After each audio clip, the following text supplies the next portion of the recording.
Raiders is labeled as a multiplayer extraction adventure set in a post-apocalyptic world. From my experience from someone who has never really played many extraction shooters, this game is truly amazing and a standout for the year 2025 and beyond. Arc Raiders is an easy 9 out of 10. I recommend this game to all who like to play competitive shooters, and if people who have seen the gameplay or trailers and are a little interested. Let me explain the score to you and why I feel the way I do. The basics of an extraction shooter is spawn in a random location on the map, loot as much as you can, and then extract back to your base with the loot you just gathered. And if you aren't able to extract, you lose all that loot you gathered in that run. But there is much more nuance. In Arc Raiders, you are a raider that starts with the free loadout the game gives you. This includes one random tier 1 gun with ammo, heals, a shield, and a couple gadgets. You drop into the world and explore, desperate to find loot, anything you can get your hands on. While exploring, you run into a robotic flying creature called Arc. Arc are everywhere on the map and come in different shapes and sizes, and different behaviors too. All the robots you run into are Arc, so you start shooting this flying robot trying to 1v1 it, hitting all your shots just like you do in all the other video games with PvE. It's not working. You panic, dodging and trying to run away, but you can't. The Arc ends up killing you. You're in a state of confusion while you get sent back to the lobby. Why didn't that robot die? I unloaded a whole clip into that thing. Is the gun they gave me that bad? You say, whatever, and spawn in a new round with another free loadout. You loot, run around, and eventually you run into your arch nemesis, the flying robot, once again. This time you hide, thinking there's no way you are able to kill that thing. It's way too strong for me with this gun. While you are hiding, keeping your eyes on the robot, another raider starts shooting the flying Arc. But you notice, he isn't shooting the robot mindlessly. The raider is trying to take out its wings. You witness the raider take down the robot you previously thought wasn't possible with the gun you have. It looks like the flying Arc had a buddy that is flying toward that raider though. But that raider has to reload. He panics, dodge rolls, turns around, tries to shoot at the Arc, and in a few spent rounds that raider dies. The Arc are your main enemies, a lethal threat that will relentlessly try to evaporate your existence from the world without a second thought. I want to place a heavy emphasis on the deadly threat of Arc. They are everywhere on the map. 9 times out of 10, you want to avoid any interaction with them unless you need or want the loot they drop. They are aggressive, so once they see you or hear you running or looting, they will search for you and chase you down.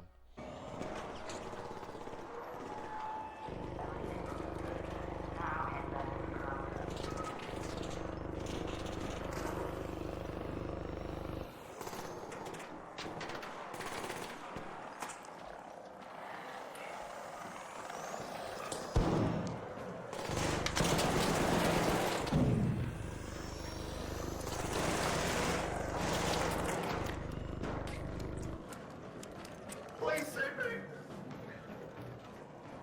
There's fucking 4 of them!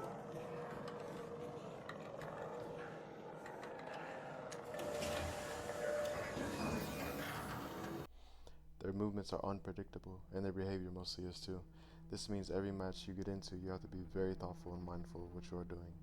It's not very stressful, but it is important to stay mindful of your surroundings. You can't afford to mindlessly wander around because that will get you a one-way ticket back to Speranza without any of the loot you had on you. There is also one more threat topside, and that is your fellow brethren, Raiders. Other players who can pose a threat to your very existence as well. Raiders are a coin toss in this world. You can either try to befriend them when you cross paths randomly, or engage in an intense duel that allows the winner of said duel to have a chance to loot the body they lay victory to. I feel it is just as important to use your mic as it is your old reliable gun. When you just looted for 20ish minutes and had duels with other raiders gathering a bunch of loot you needed, a mic can be one hell of a tool for survival. A lot of raiders are friendly and would be willing to extract with you if you use a mic. I'm not one to use a mic in my video games, but this game made me want to use my mic willingly because you can have so many fun interactions with other raiders doing so, creating these crazy cinematic fun moments with other players, especially when you play solo, but it's risky. You use your mic and the other player doesn't respond with an emo wheel action or their mic within 3 seconds, you can bet your ass they're gonna kill you for that loot, or they can reply, but they might have something more sinister in mind than extracting together with you. Personally, in my 30 plus hours played since the full game release, I have never had a betrayal amongst the raiders I was trying to become friends with, but I know it's gonna happen eventually. This gameplay is the perfect balance between stressful and fun. You always have to keep your head on a swivel and listen to your surroundings too. Using headphones is a must. not only to have a better chance of survival, but also to hear this beautiful and unique sound design.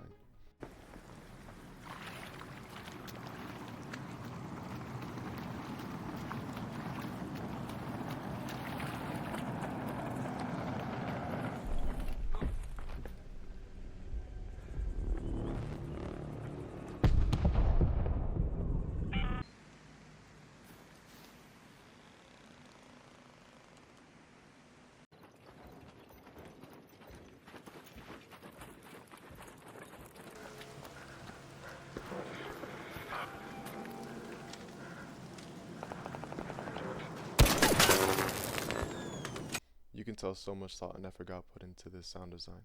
It's one of the standout aspects of this game.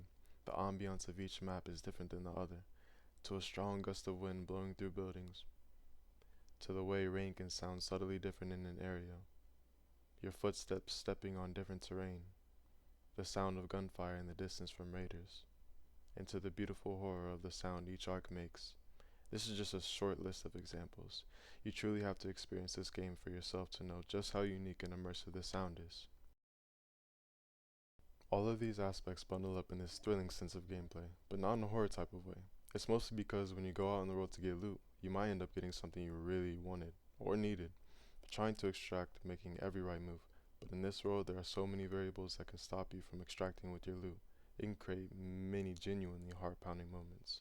And when you extract with some good loot, it is a feeling of relief like no other. All the loot you pick up in the world can be useful to you. Even when you don't necessarily need a certain item you come across in a match, you can choose to salvage an item for resources. You can never have too many resources in my opinion. Resources are essential in order to craft your essentials, such as healing items, guns, shields, and so on. And there is a workshop you can craft at your base to combine your common resources into rarer resources. It is a generous mechanic I gladly welcome. The loot in the game has rarities, from common, uncommon, rare, epic, and legendary. Getting an epic item is really rare, and in my 30 plus hours played, I have only ever encountered a legendary item once, and an epic item maybe 5 times. Being able to find these legendary and epic items is nice and really exciting to see once you encounter them. But in my experience, I just hoard those items in my stash and usually sell them for lots of coins or never use them. I still have a legendary attachment that has been sitting in my stash for 20 plus hours, and an epic patina level 4, which is one of the best weapons in the game that has been sitting there for almost just as long. The reason being is that, what's the point in taking something so rare out in the field if I'm probably just going to lose it in a couple matches by getting killed by another player, or the most deadly threat that is Ark, especially when the common and uncommon weapons that you craft are so effective against other players and Ark. Sure, I could go out and test the rare weapon or item I got for a couple matches and be kinda disappointed and pissed when I lose it, which is the thrill of the game, but when the common weapons are so effective, why even try to bring your rare, epic, and legendary items? They cost you rare resources that are hard to find and lots of time just to lose them in a 30-minute match. One other strong aspect of this game is its immersion and gameplay in the world you explore. I want to commend this moderately big game company that decided not to put in a minimap, hit markers, or numbers indicating you're hitting the other player. It also doesn't keep track of how many kills you have mid-game. It makes this game feel less like a video game and more like an actual world you can immerse yourself in. You have to rely on your senses just like you would in real life and not have a game tell you where the enemy is. And it feels so rewarding when you get a kill knowing that you actually had to work for that kill. Actually paying attention to your surroundings with sight and hearing, and also game knowledge, like when you notice containers or lockers that are opened already, indicating someone was there or might still be there, is important. It all adds up into this fresh gameplay, especially when the TTK isn't one shot, one kill. You can actually have a chance of survival if you get shot first, run for cover and use healing items, and then engage in the fight again. I have no complaints when it comes to fighting in this game. I really do think it is perfect the way it is, in such a fresh take with such high quality. It's so good that I predict a lot of players will become less friendly and more hostile as the game's life goes on, with the main reason being the combat is fresh and fun. I genuinely am in love with every map in this game when it comes to aesthetics. Every map is beautiful, colorful, and artistic.